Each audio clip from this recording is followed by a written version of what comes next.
I had been hiking alone for years, and I always prided myself on being careful.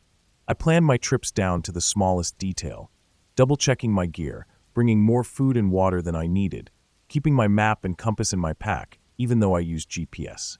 I never wanted to be one of those people who ended up on the news because they got lost or made some stupid mistake. This hike was supposed to be a simple 2-day trip. I had picked a well-documented trail in the Cascade Mountains, one that had been recommended by others online. The plan was to hike to a remote alpine lake, camp overnight, and then return the next day. Nothing too risky. I started in the late morning, under a clear sky. The first few miles were straightforward. The trail was well-trodden, winding through thick pine forests, occasionally opening up to views of distant peaks.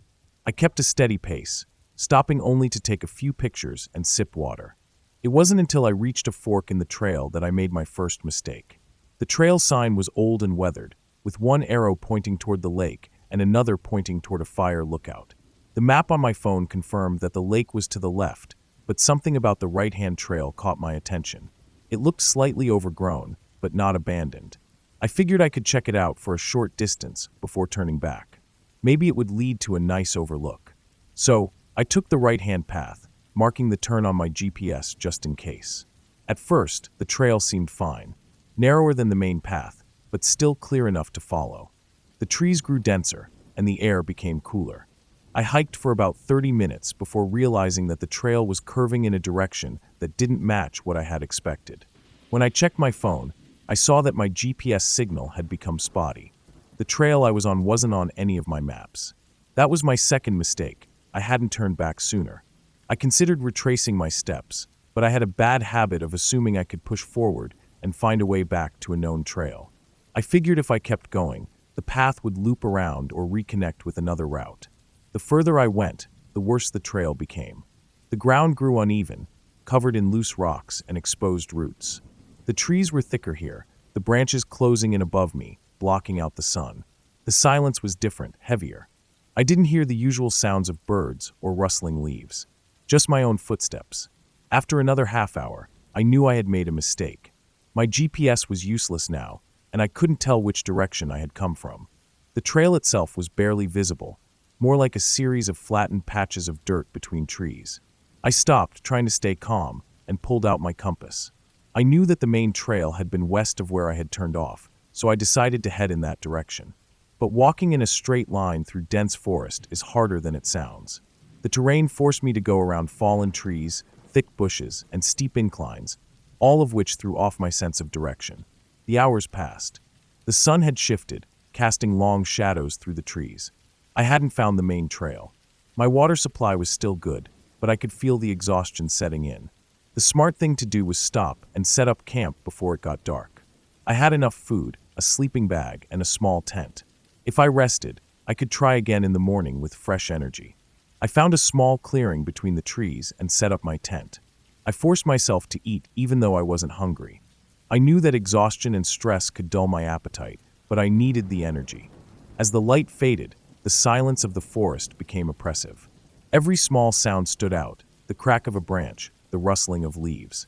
I told myself it was just animals, nothing to worry about. I had camped alone before, but something felt different this time. I couldn't shake the feeling that I had wandered somewhere I wasn't supposed to be. It was an irrational thought, but it clung to me. The trees seemed wrong, somehow. Taller, darker.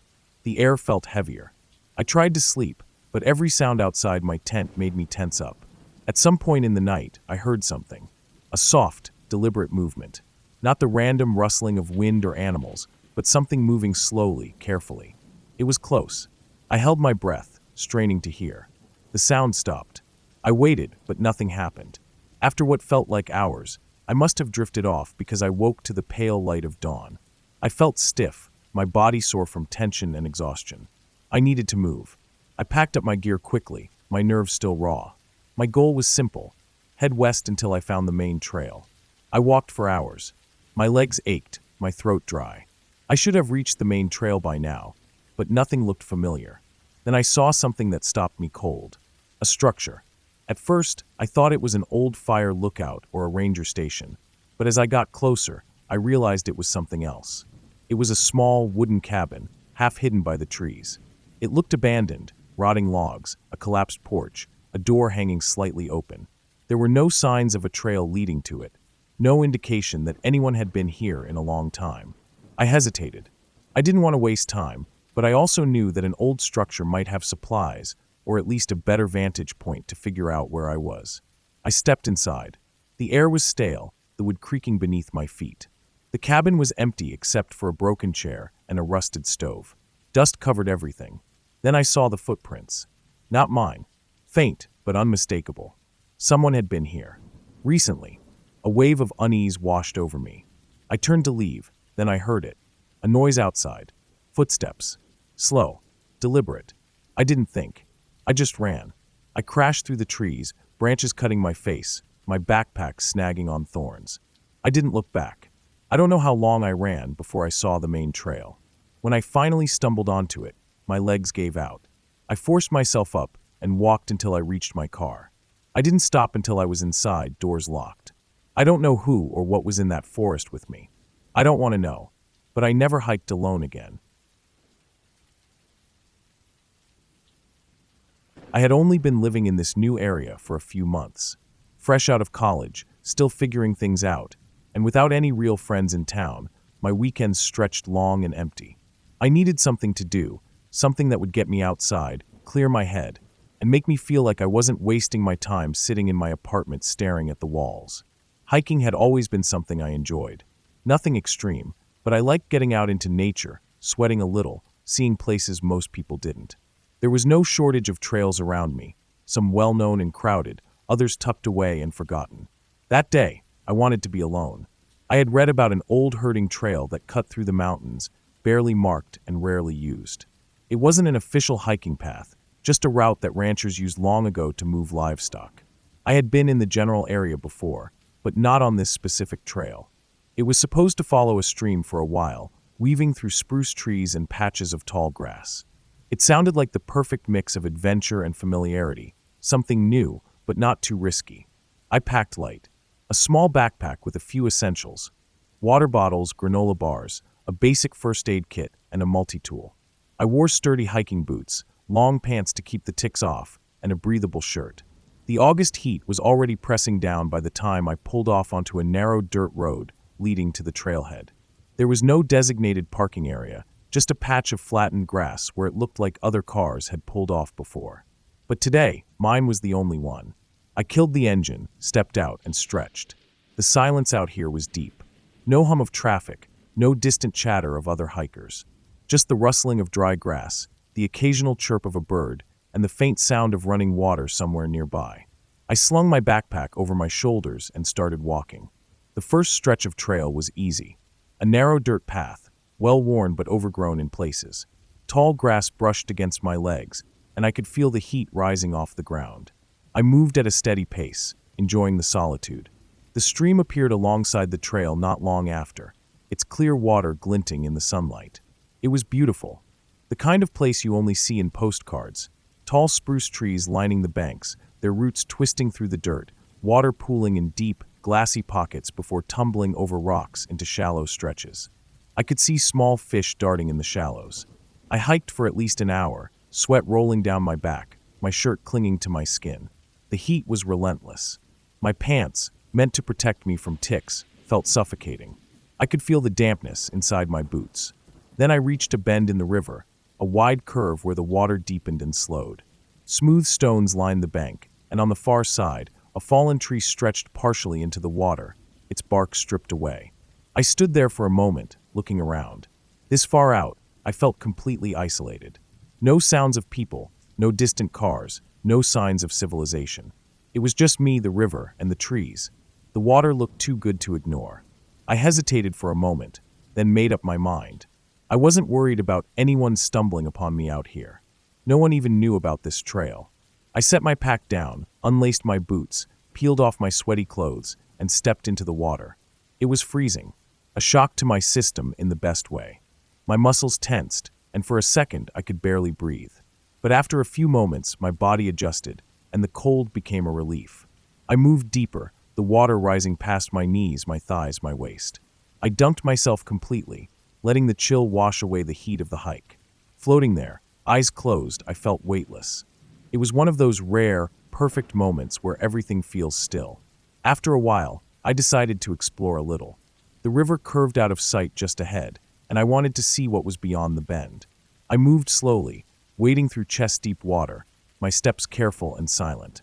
As I neared the bend, I peered around the corner, moving just enough to get a look, and froze.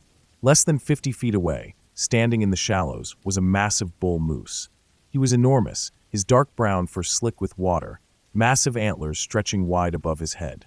He stood perfectly still, drinking from the river, his heavy breath disturbing the surface.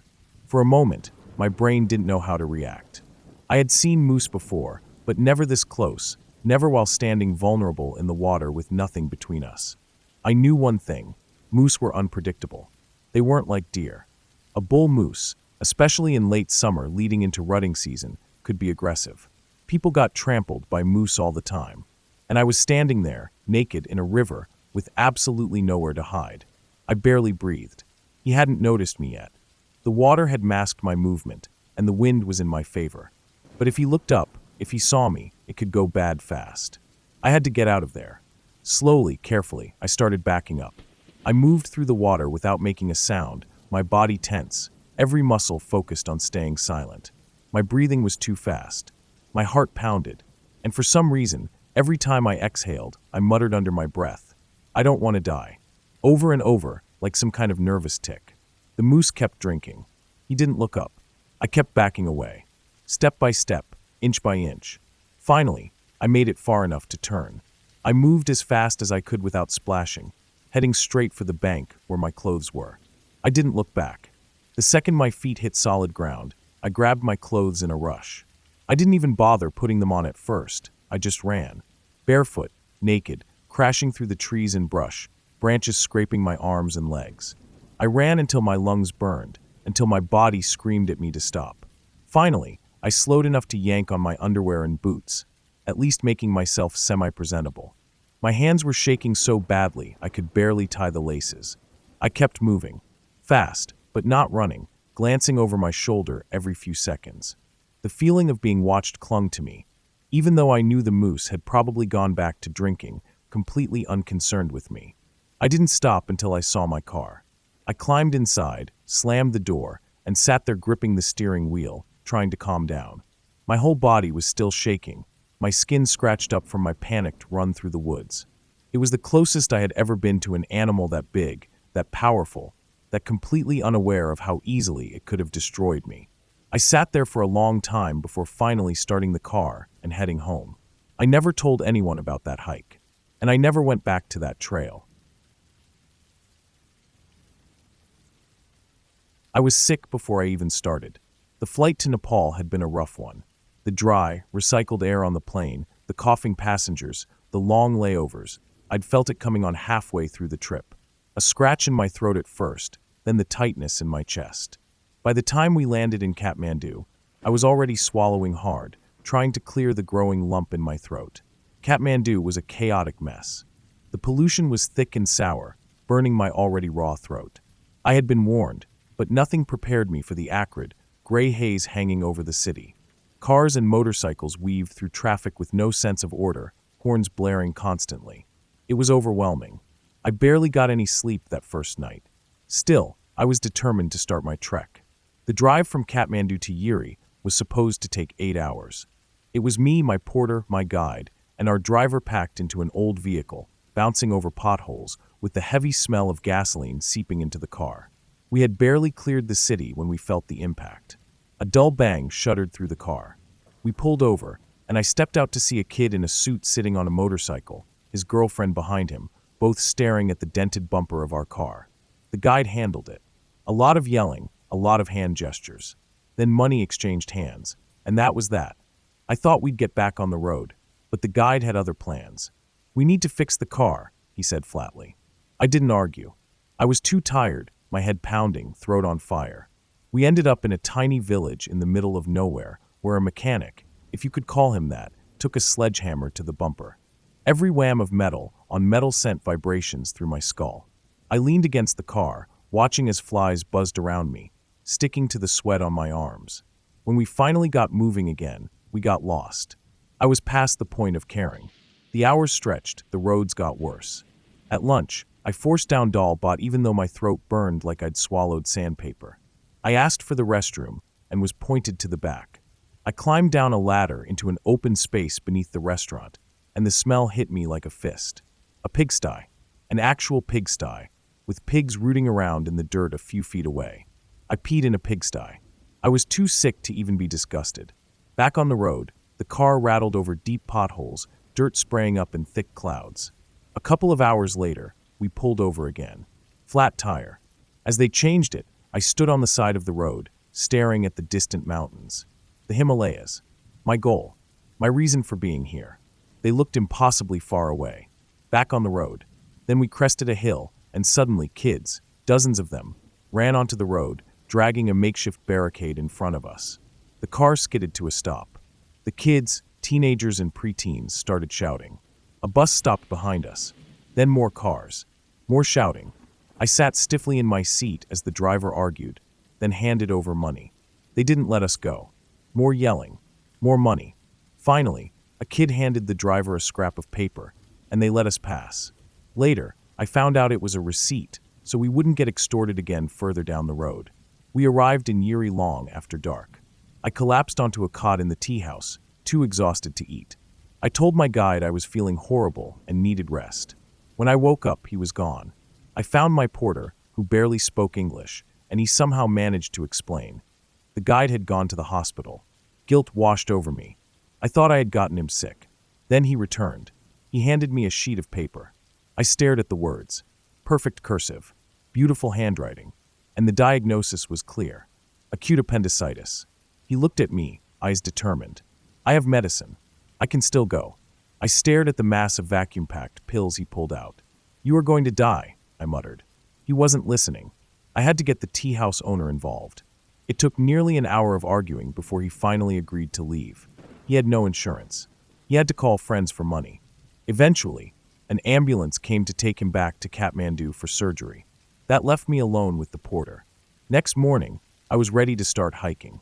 But there was one problem. The porter didn't know the route. Where do we go? I asked. He shrugged. Never done this hike before. No idea. I exhaled sharply, running a hand over my face. I turned to the tea house owner, who simply pointed to a steep trail winding up the side of the mountain. Go there. Stay on trail. And that was it. I started trembling. I was already weak. My fever worsened. My throat felt like razor blades every time I swallowed. The trek was brutal.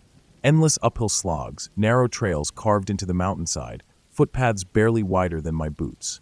The drop-offs were sheer, thousands of feet straight down. The porter barely spoke. He carried my heavier gear without complaint, but he didn't know the route, so I had to rely on crude maps and trail markers. I was constantly lightheaded. My legs ached. My breath came in ragged gasps. The air was thinner, colder. Nights were the worst. I slept in tea houses, the walls paper-thin, the wind howling outside. The beds were stiff, the blankets barely warm enough. My fevered dreams were intense. Visions of endless staircases, of cliffs crumbling beneath my feet, of shadowy figures standing at the edges of my vision. I barely ate. I forced down food, but my throat wouldn't let me swallow more than a few bites at a time. I lost weight fast. My body was running on empty, and the altitude made it worse. But I kept going, one step at a time. Higher up, the trail changed. The dirt and rocks turned to packed snow, then to ice. I had no crampons, just my boots. The path narrowed. The first time I slipped, I managed to catch myself. My heart slammed against my ribs. The second time, my foot shot out from under me, and I slid. I barely stopped myself in time. Just a few feet more, and I would have gone over the edge. I sat there, shaking. My fingertips were numb. My breath came in short bursts. I started moving again, carefully placing each step. My legs were trembling from exhaustion. That night, I lay in my cot, staring at the wooden ceiling, listening to the wind howl through the cracks. I wasn't sure I'd make it. The last stretch to base camp was brutal. My body was wrecked. My lungs burned. I felt delirious. The world swayed with every step. And then, after what felt like an eternity, I saw the sign. Everest Base Camp. I stood there, staring at the frozen ground. The prayer flags flapped in the icy wind. My vision blurred. I had made it. Barely. The trek down was a blur. By the time I got to Lukla, I was too sick to even process anything. The flight out was terrifying. The tiny plane shuddered in the wind, the mountains flashing by dangerously close. The landing back in Kathmandu was rough. I checked into a hotel and collapsed into bed. I had survived, but I wasn't sure I'd ever do it again. I used to go backpacking every summer. Every trip felt like an adventure, a break from everything familiar, just me, the trail, and the open sky. But the last trip I ever took changed everything. It was a 10-day trek along the John Muir Trail in California, cutting through some of the most beautiful wilderness I had ever seen. Towering peaks, glacial lakes, meadows bursting with wildflowers. It was supposed to be incredible, and for the most part it was.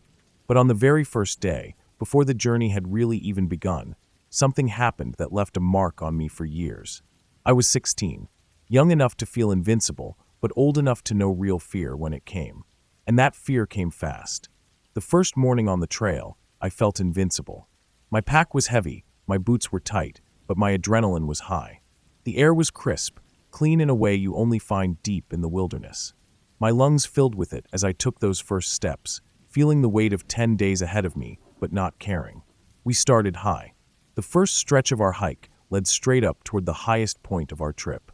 We were in alpine country. Above the tree-line, nothing but rock and patches of stubborn grass.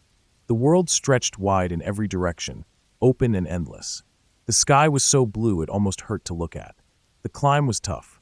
My legs burned, my breath came in short bursts, and every step felt like a small battle against gravity. But we made it. At the top, we stopped to take it all in. The landscape around us looked untouched, ancient. The mountains rolled out in all directions, their peaks jagged against the sky. Below us, deep valleys carved by glaciers twisted through the earth. It was the kind of beauty that made you forget everything else. I remember setting my pack down, stretching my arms, and feeling on top of the world. The wind was cool against my skin, carrying the scent of rock and pine. And then the sky changed. It happened so fast I barely had time to register it. One moment, the sky was that perfect, endless blue. The next, it was dark. Clouds rolled in, thick and fast, swallowing the sunlight. The temperature dropped in an instant. The warmth stripped from the air like someone had flipped a switch. The wind picked up, turning sharp and cold. And then the first boom of thunder. I'd been in storms before, but nothing like this. Lightning flashed, so bright it left a mark in my vision. The thunder followed instantly, a sound so loud it felt like it was inside me. We were in the worst possible place. There was no cover. No trees, no boulders big enough to hide behind. Just open rock and the sky above us. And we were the highest things around. I knew enough about lightning to know that was bad. Really bad. The next bolt came down close. Too close. I didn't see where it hit, but I felt it. The air around me crackled. My skin tingled like static electricity had just rushed over me. The hair on my arms stood on end.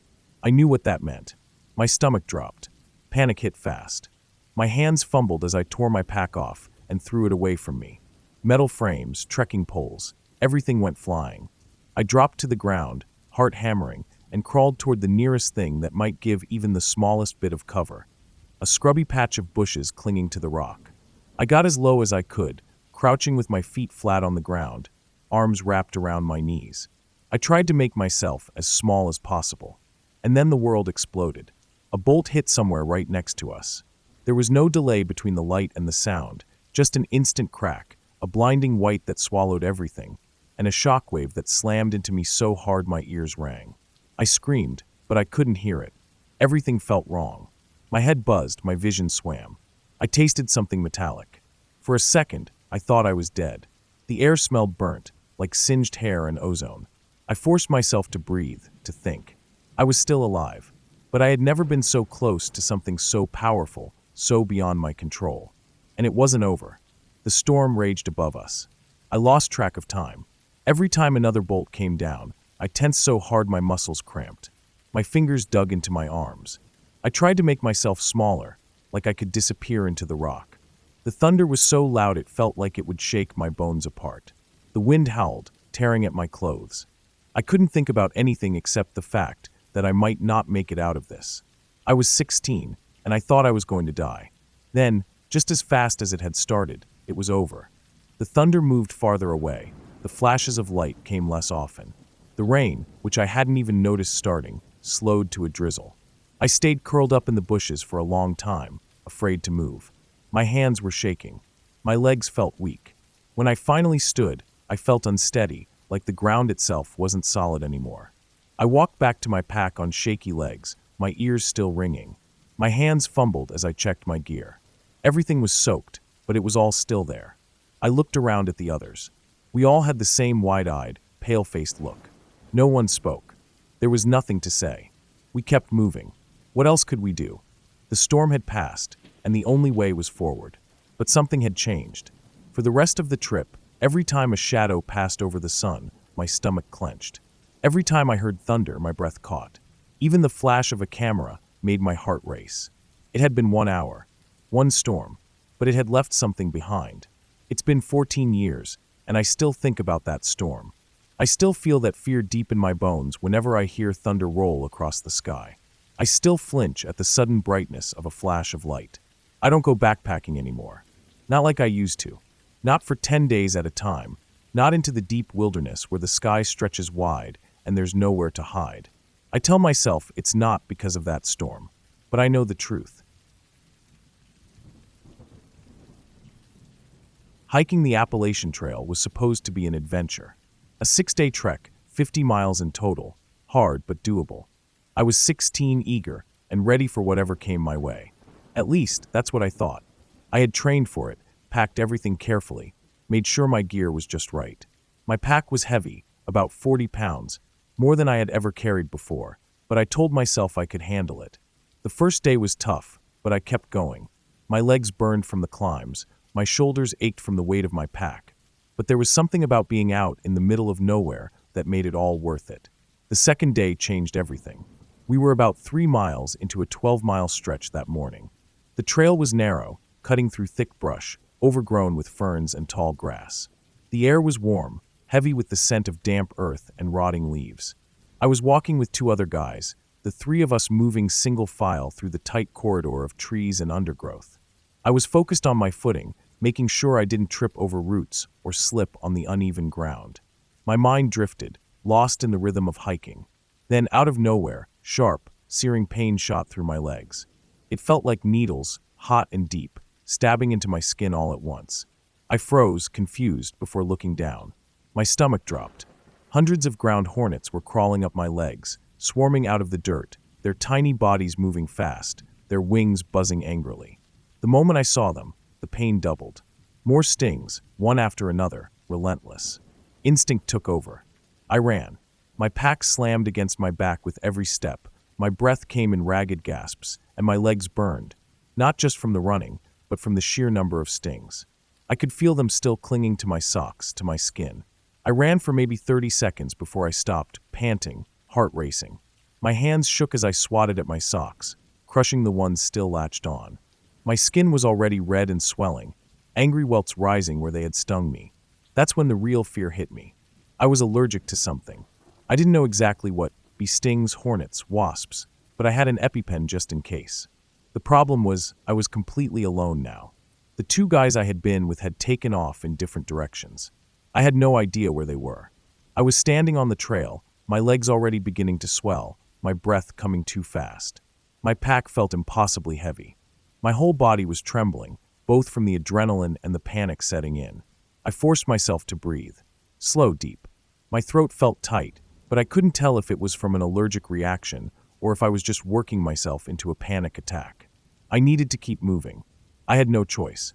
I walked, slowly at first. Every step sent jolts of pain through my legs. The stings were throbbing, my skin hot and swollen. My arms felt weak, and a wave of nausea rolled over me, but I kept going. I just needed to find my group. I had only been walking for 5 minutes when it happened again. A second nest. I didn't even see it. 1 second, I was moving forward, trying to focus on putting one foot in front of the other. The next, it was like the earth itself came alive beneath me. A buzzing sound filled my ears. Then pain. A lot of pain.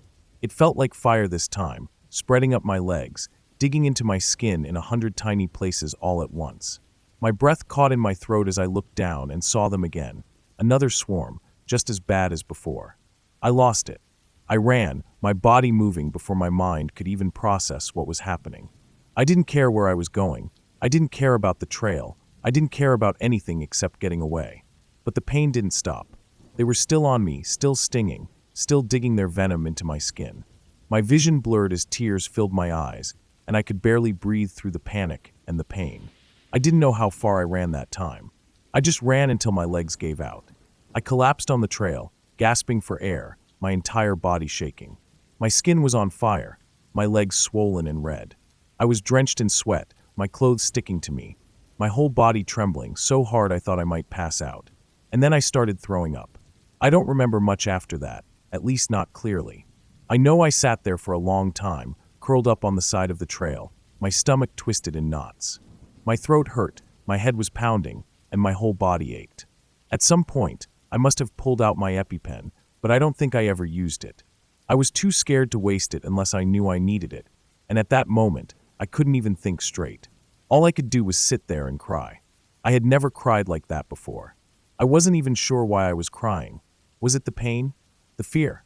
The sheer exhaustion? Maybe all of it. I felt completely, utterly alone. The trail stretched ahead of me, endless and empty. I didn't know where the others were, didn't know how far I had run, didn't know if I could even keep going. But somehow I did. I don't know how long I sat there before I made myself move. Standing up felt impossible at first. My legs were twice their normal size, swollen so badly I thought the skin might split. Every step sent sharp, searing pain through me, but I kept going. One step, then another. I walked for hours. I was so dehydrated I could barely swallow. My stomach was empty, my muscles weak, but I had to keep moving. I didn't have a choice. Eventually, finally, I found the rest of my group. I must have looked terrible because the moment they saw me, everything stopped. Someone gave me water. Someone else checked my legs, their face going pale. I sat down, shaking so hard I could barely hold my bottle. I don't remember much of what happened next. I know they talked about turning back, about whether I needed medical help, but I refused to quit. Somehow, I finished that trip. Every step hurt. My body felt like it had been through hell. I couldn't eat much, couldn't sleep, couldn't stop shaking, but I made it. 6 days, 50 miles, and I made it. It's been years since that trip, but I still think about that day. I still remember the way my legs felt, how they looked swollen and red, covered in angry welts. I remember the sound of the hornets, the way they crawled up my socks before I even knew what was happening. I remember running so hard my chest burned, my pack slamming against my back, my vision blurring with tears. And I remember sitting on that trail, completely alone, sure that I wasn't going to make it. I finished the hike, but something changed in me that day. I don't hike the same way anymore. I don't move through the woods without thinking about what's hiding beneath my feet. I don't brush past tall grass without feeling my skin crawl. And I don't take a single step without remembering that moment, when the ground came alive and I ran for my life. I had no idea what I was doing. Looking back, I don't think any of us really did. We were just young, eager to be out in the woods, and willing to learn things the hard way. This was my second or third backpacking trip. I wasn't a complete beginner, but I was far from experienced. My pack was too big for me, and I hadn't packed it right. The weight wasn't distributed properly, and I could feel it pulling me back as I walked, forcing me to lean forward to compensate. Every step felt slightly off balance, but I ignored it. We had hiked in the previous day, covering miles of rough terrain, and now we were deep in the backcountry. There was no easy way back. The only way out was the same way we came in, by foot, carrying everything we had brought with us. That night, I pulled out my sleeping bag. It was a new one, a down-filled mummy bag. I didn't know much about it other than it was supposed to be warm, rated for sub-zero temperatures, according to the label. That sounded more than enough for the cold night ahead. I didn't shake out the down before climbing inside. I didn't know I was supposed to. The bag had been compressed inside its stuffed sack all day, and I just assumed it would puff up on its own. It didn't. I also didn't cinch the hood tight around my head, because I didn't know I needed to do that either. I left a small hole near my face to breathe, thinking it would keep condensation from building up inside the bag. That hole turned out to be the worst mistake I could have made. At first, I felt fine. It was chilly but nothing unbearable. I curled up inside the bag, feeling the slight rustle of fabric around me. I had on a base layer, thermal leggings, and a long-sleeved shirt, and I figured that was enough. But as the night dragged on, the cold seeped in. I shifted, trying to find a warm spot, but there weren't any. I could feel every inch of my body getting colder. It was a slow, creeping kind of cold, the kind that settles in and doesn't leave. I curled up tighter, pulling my knees to my chest, but it didn't help. The hole I had left open had turned into a chimney, letting all my body heat escape. The down inside the bag wasn't insulating properly because I hadn't shaken it out, and the cold air outside was winning the battle. I started shivering. Shivering is your body's way of trying to generate heat when you're losing it too fast. It starts off small, a slight trembling, but then it grows. Soon, I was shaking uncontrollably. My teeth were chattering so hard I thought they might crack. My muscles ached from the constant shivering, but I couldn't stop. It felt like my body was giving up, like it was trying to shut down. I didn't sleep. I couldn't. Every time I closed my eyes, I felt like I was slipping deeper into the cold. When the sun finally came up, I felt half frozen. I forced myself to sit up. My fingers were stiff, my joints ached, and my skin felt numb. My head was foggy, like I was in some kind of daze. I knew I needed to move. I needed to get up, get something warm in me, and get my body temperature back up before things got worse. I managed to crawl out of my sleeping bag. My clothes were damp from sweat that had cooled during the night, making everything feel even colder. My hands barely worked as I tried to lace up my boots. I stumbled over to the group, grabbed my food bag, and forced myself to eat some hot oatmeal. It took a while, but eventually the warmth started coming back. My body stopped shivering so violently. My hands started working again. I wasn't comfortable, but at least I wasn't in danger anymore. The sun rose higher, melting away the morning frost. Things were okay again. I told myself I'd be fine. I had no idea what was coming next. We packed up camp, shouldered our gear, and started the long hike back out. I was relieved to be moving. My body warmed up with each step, and I finally started feeling normal again. But something felt off. The weight on my back didn't feel right. It was shifting in strange ways, throwing off my balance. Every time I took a step, I could feel the pack pulling slightly to one side, like something was loose. Then out of nowhere, the weight just disappeared. For a split second, I felt weightless, like I had been carrying something impossibly heavy, and it had suddenly been lifted from my shoulders. Then I heard a loud thud behind me. I turned around and saw my pack lying on the ground. It had completely detached from my shoulders, except for the waist strap, which was still clipped around me. For a moment, I just stood there, confused. It didn't make any sense. I took off the waist strap, bent down, and looked at the damage. The shoulder straps were gone. Just gone. The stitching had completely failed.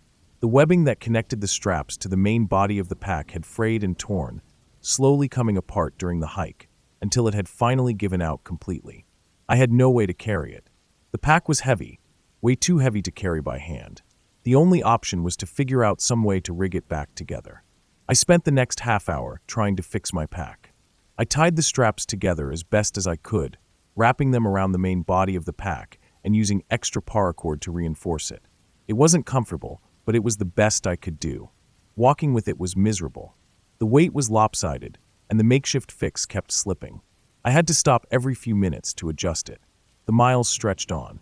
My body was already exhausted from the night before, and now I had to deal with this mess. Every step felt heavier. The pack dug into my back in weird places, sending sharp pains through my shoulders. I tried to keep pace with the group, but I was lagging behind. My legs felt weak. My head was pounding. The cold from the night before had drained my energy, and now the strain of carrying a broken pack was finishing the job. I kept telling myself, just keep moving, just get back to the car. After what felt like forever, we finally made it back to the trailhead. I dropped my broken pack on the ground and just stood there, staring at it. I had never been so exhausted in my life. My body ached in ways I didn't think were possible. My hands were raw from gripping the straps. My back felt like it had been crushed. But I had made it. I had screwed up, badly. But I had made it out. I learned a lot on that trip. How to use a sleeping bag properly. How to pack a bag the right way. How to check my gear before heading out. Things I should have known before, but hadn't. I never made those mistakes again. Hiking teaches you things the hard way. That was the trip where I learned just how brutal the wilderness could be. It didn't care if I was tired. It didn't care if I was cold. It didn't care if my gear failed. It was just me against the elements, and I had to figure out how to survive. And I did. I never really worried much about being alone in the woods. I preferred it that way. Some people found the idea unsettling, but I liked the quiet, the space, the way everything slowed down when I was deep in the backcountry, with no one around for miles. No traffic noise, no pointless conversations, no distractions. Just me, the trees, and the feeling of being completely untethered from everything. This hike was no different. A buddy of mine, one of those guys who had more money than sense, owned a big chunk of land out in East Tennessee, way out in the middle of nowhere. It backed right up against the national park, and as far as I knew, no one but him ever went out there. He didn't even use it, really. Just some family land passed down, untouched, with thick forests, hills, and winding streams. I didn't ask for permission. He wouldn't have cared anyway. I spent most of the afternoon hiking, staying off-trail, picking my way through dense undergrowth and uneven ground. The hills rolled lazily in some places and shot up steep and sudden in others. I wasn't in a hurry. No destination, no schedule, just walking for the sake of walking. That's the way I liked it. By the time the sun started dipping below the trees, I figured it was time to find a good place to set up camp. I picked a small clearing with just enough space to stretch out and build a fire without worrying about anything catching. The trees around me were thick, but not claustrophobic. I could still see the sky through the gaps in the branches. I set up my tent, got a small fire going, and settled in for the night. It was the kind of cold that didn't quite bite, just a chill that made you appreciate the fire even more. I sat there for a while, listening to the sounds of the woods, the occasional rustling in the leaves, the distant hoot of an owl, the wind moving lazily through the trees. Peaceful. After a while, I sparked a bowl and let my mind slip into that easy, weightless state where everything felt just a little more connected. I wasn't gone, not completely, just floating in that space where your body is still there, but your mind is somewhere else. I sat still, staring at the fire, feeling the warmth on my face, letting my thoughts wander to nowhere in particular. Then the scream tore through the night. It was sudden, violent, and so damn loud that my entire body locked up before I could even process what was happening. It came from somewhere just beyond the fire, maybe 30 feet away, just past the edge of the light. The sound was raw and furious, an animal scream that had nothing but rage behind it.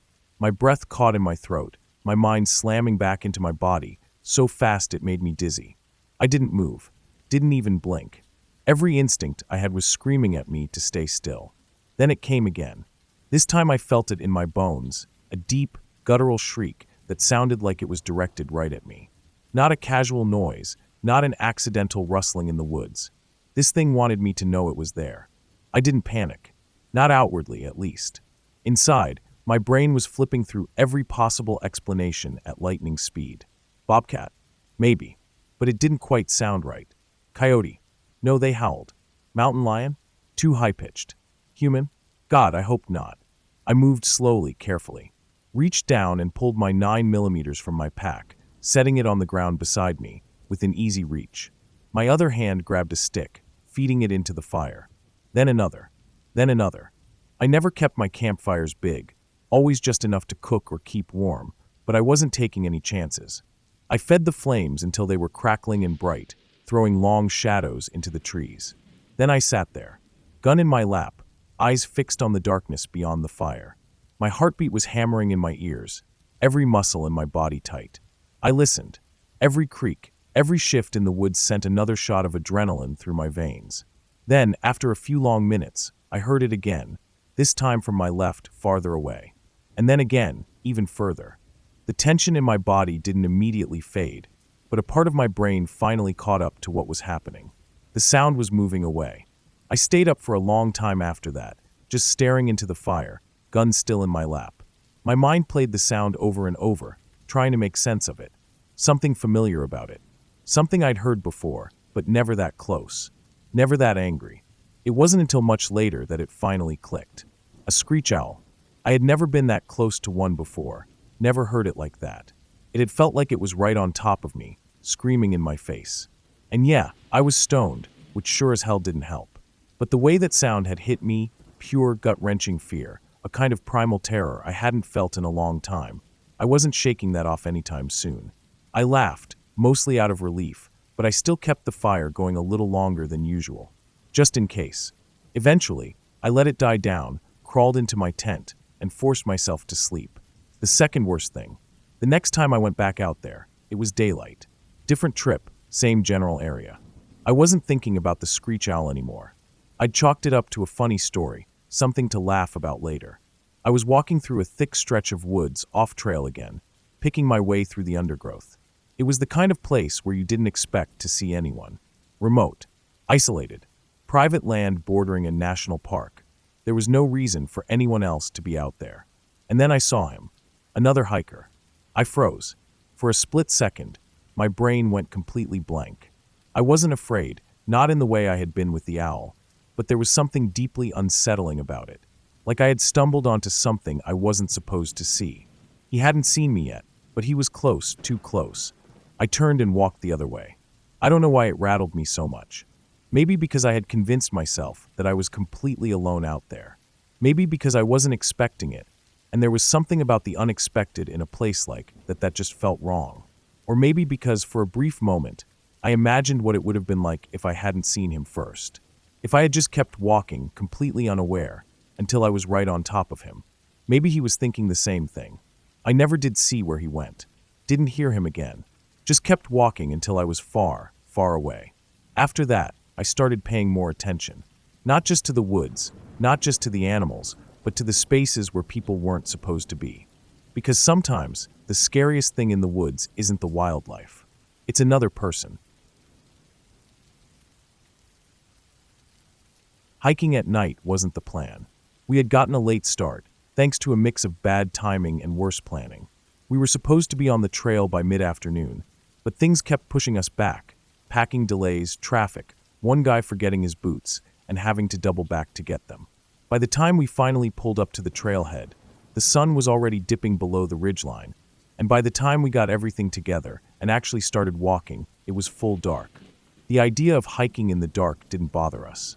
We had headlamps, flashlights, and plenty of experience on the trail. Besides, we weren't going far, just a couple of miles in to find a good campsite before settling in for the night. That was the plan, anyway. The forest at night is a different world. The air felt heavier. The sound seemed sharper.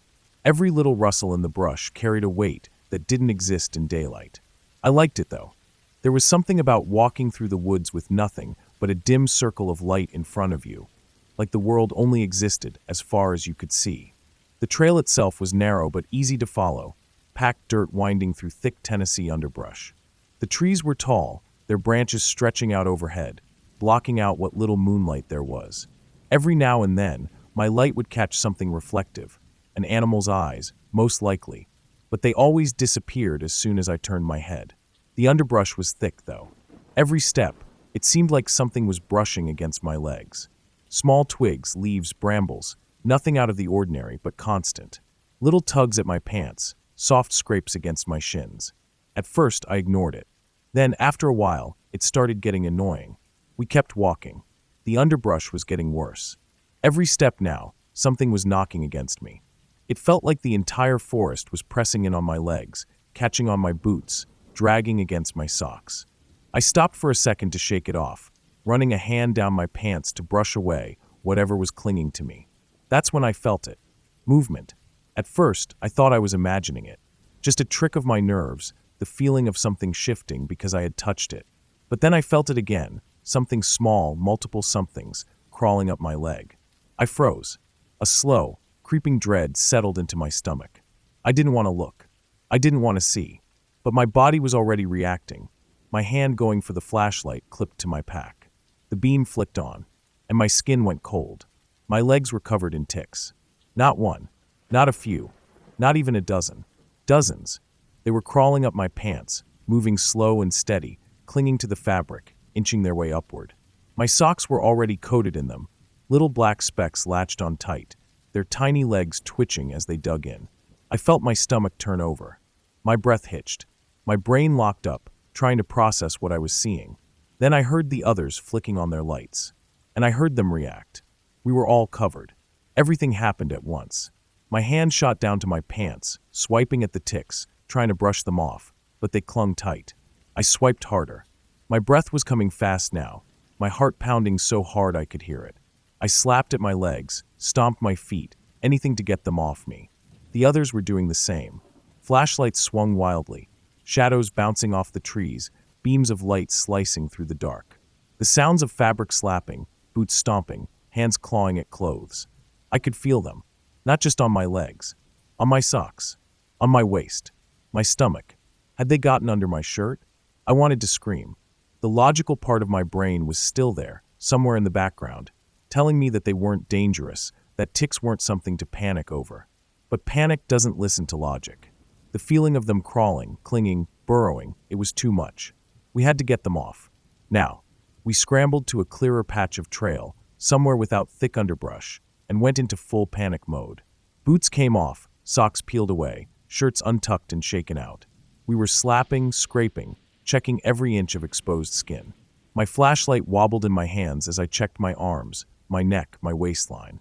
They were everywhere. For every one I brushed off, another took its place. They clung to my pants like they belonged there, like they had always been there, waiting. The more I looked, the more I found. Some were already latched on, their tiny heads buried deep, little black dots sinking into my skin. I squeezed one between my fingers and pulled. It popped off with a sickening little snap, leaving a red welt behind. I kept pulling. I lost track of time. Eventually, the sheer number of them started to dwindle. We kept stripping layers, checking, rechecking, shaking out our gear. It wasn't enough.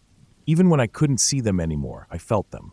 My skin crawled, phantom ticks scurrying over every inch of me. My breath was shaky. My stomach was tight.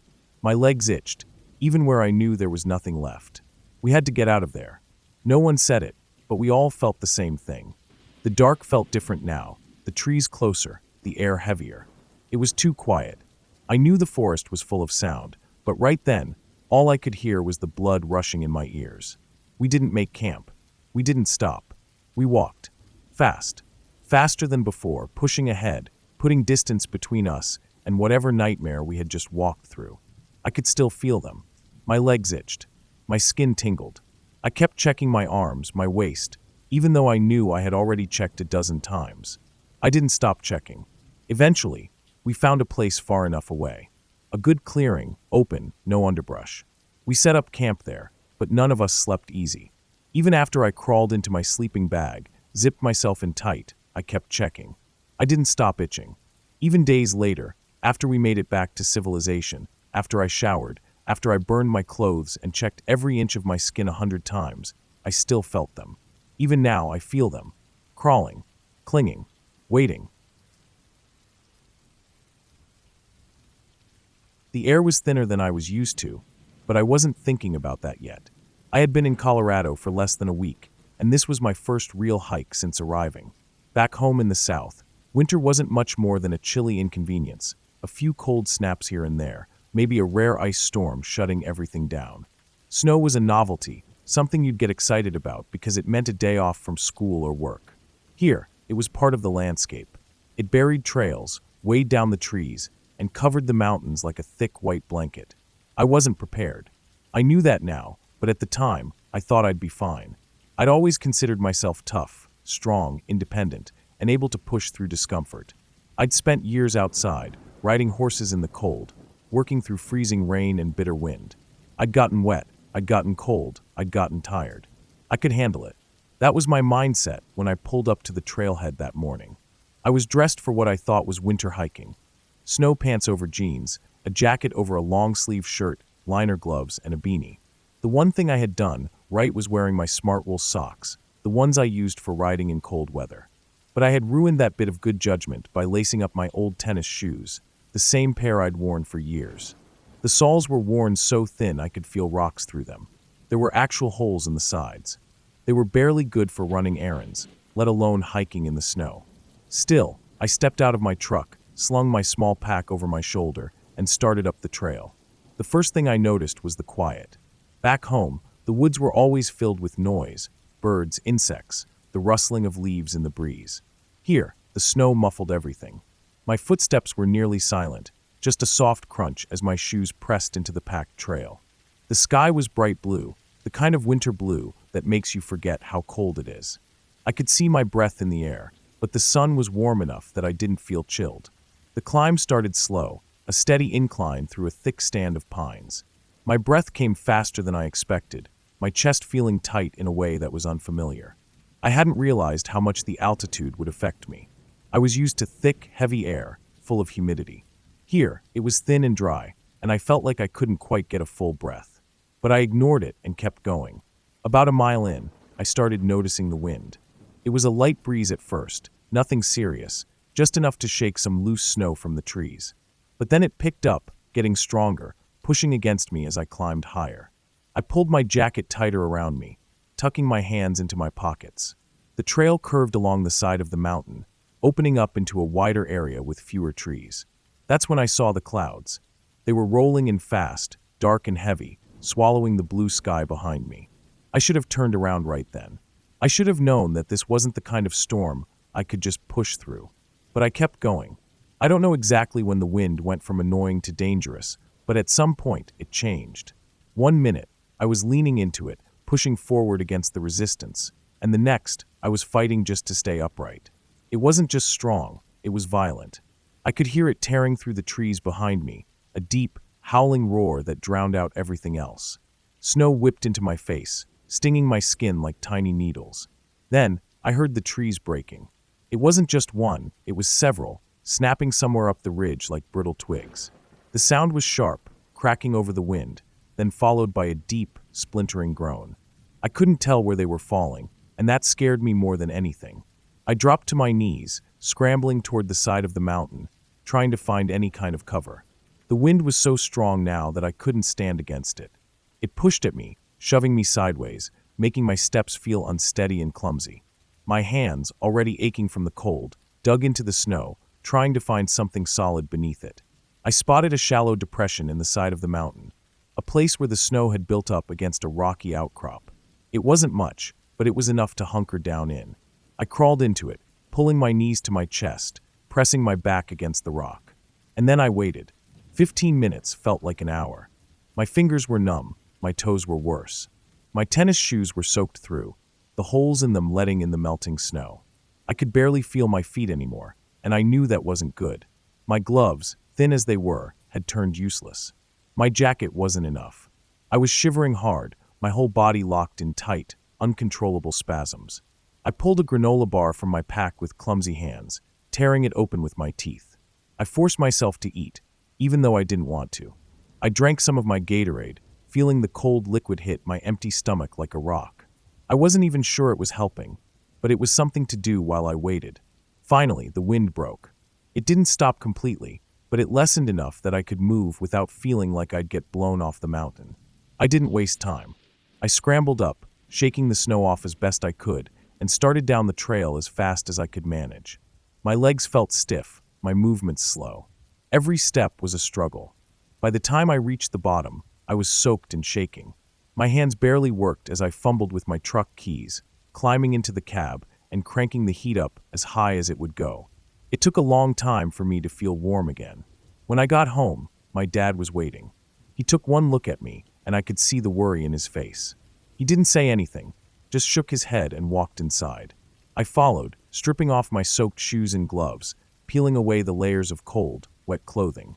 My fingers and toes burned as they warmed up, a deep, painful ache that didn't go away for hours. I didn't need a lecture. I already knew how stupid I'd been. That day taught me something I wouldn't forget. The mountains don't care how tough you think you are. They don't care if you're strong, or if you've spent your whole life working through the cold. They don't care if you're experienced, or if it's your first time hiking in the snow. They will break you down if you're not prepared. And I hadn't been prepared. The Talkeetna Mountains in Alaska are as unforgiving as they are beautiful. I had been out there for nearly 3 months, living in the backcountry, surviving in a way most people would never understand. We had tents, supplies, a few comforts, but mostly it was just us against the land. Long days of hiking, crossing rivers, setting up camp, breaking it down, moving again. Hunting, fishing, foraging. Every day was work. Every day was survival. And then there were the nights. Alaskan summers meant the sun never fully set. Even at what should have been the darkest hours, the sky still held a dull, eerie glow. Shadows stretched long across the land, everything painted in muted colors. It felt like living in a dream, like time wasn't real. You could wake up at 2 a.m. and it would look the same as it did at noon. It messed with your head after a while. But I'll never forget the night I woke up knowing something was wrong. It was 3 a.m. I came to in an instant, my body already alert before my brain could catch up. My heart was pounding, hammering against my ribs so hard I thought it might wake the others. My breathing was sharp and shallow. My hands were ice cold. Something was out there. I didn't know how I knew. I didn't hear anything at first, didn't see anything. My tent mates were still asleep, their slow, steady breathing filling the space around me. Everything was still. Everything was silent. But the panic was there. A full-body terror. My muscles locked up. My skin felt like it was crawling. My stomach twisted itself into knots. Then I saw it. A shadow against the fabric of the tent. Big. Massive. I didn't need to hear it to know what it was. A grizzly. I had seen them before, from a distance, during the long weeks we had been out there. You don't go into the Alaskan wilderness without knowing what's out here. But this was different. This wasn't a bear I saw from a ridge a mile away.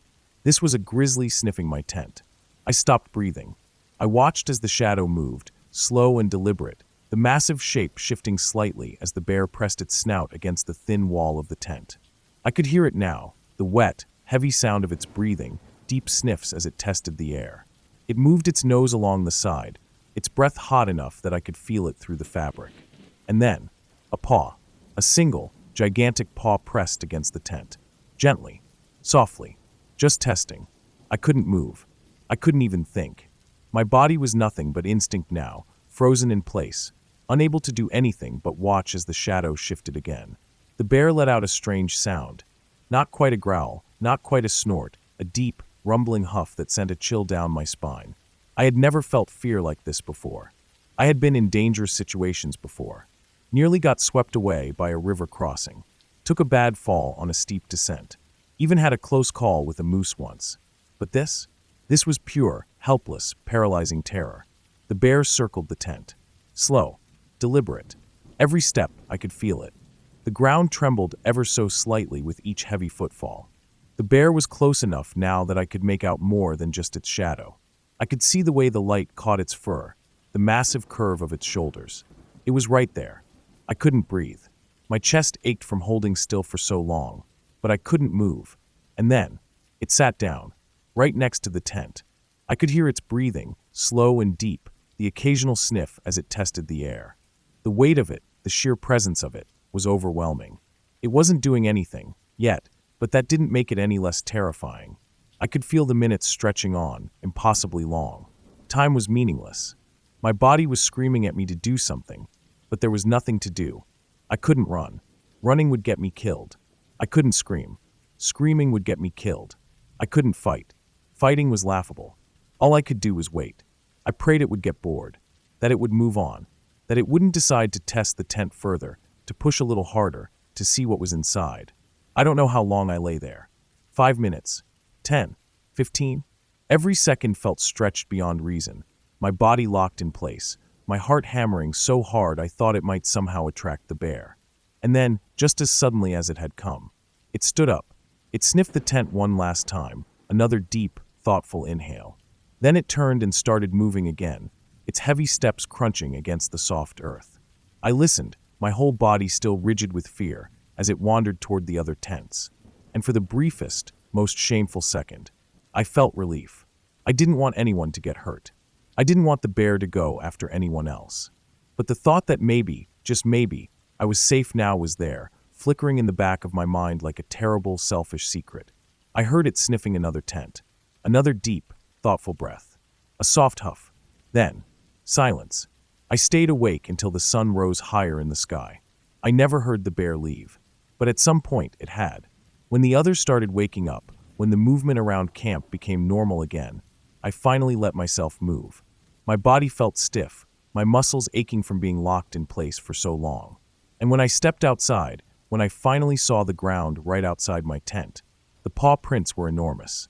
The mud held them perfectly, deep, fresh impressions, massive, unmistakable. Some were inches from where I had been sleeping. No one had heard it but me. No one had known. And that somehow made it even worse. Even now, years later, I still wake up sometimes in the middle of the night, heart pounding, stomach twisted in fear.